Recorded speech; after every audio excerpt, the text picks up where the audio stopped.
सुरगाणा तालुक्यातील कुकुर्णे येथे रात्री 12:30 वाजता लोकसभा निवडणूक आदर्श आचारसंहिता काळात गस्तीदरम्यान राज्य उत्पादन शुल्क महाराष्ट्र राज्य मुंबई कळवण विभागाच्या पथकाने विदेशी मद्य व 3 दुचाकी असा एकूण 10,04,000 रुपयांचा मुद्देमाल जप्त केला आहे। तालुक्यातील कुकुर्णे शिवारात काही इसम संशयास्पद हालचाली करत असताना दिसून आले असता रेंडिंग पार्टीमधील अधिकारी व कर्मचारी विजेरीच्या प्रकाशात संशयितेच्या दिशेने जात असताना दिसले। त्या ठिकाणी उपस्थित सर्व संशयित काळोखाचा फायदा घेत पळून गेले। या ठिकाणी दादर नगर हवेली व दमण दीव या ठिकाणी विक्रीसाठी असलेला आणि महाराष्ट्र राज्यात विक्री प्रतिबंधित असलेला असा परराज्यातील अवैधरित्या बाळगलेला विदेशी मद्य साठा एकूण 88 बॉक्स तसेच मद्य साठा वाहतुकीकरिता असलेला 3 दुचाकी जमा करण्यात आले आहे। 3 दुचाकी व 88 बॉक्सचा एकूण 10,04,000 रुपयांचा मुद्देमाल राज्य उत्पादन शुल्काच्या वनी कार्यालयात जमा करण्यात आला। गुन्ह्यातील मुख्य आरोपी त्रिकराम मेजलाजी रेवारी उर्फ हा संशयित फरार असून त्यांच्या विरोधात व 3 दुचाकी जप्त केलेल्या चालक व मालक यांच्या विरोधात गुन्हा दाखल करण्यात आला आहे। सदर कारवाई निरीक्षक चंद्रकांत पाटील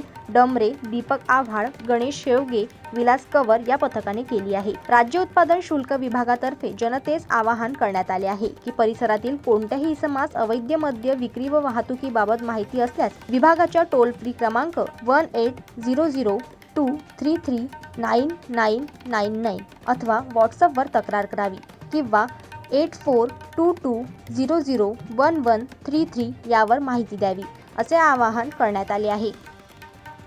लक्ष्मण बागुल, जनमत लाईव्ह न्यूज, बोरगाव।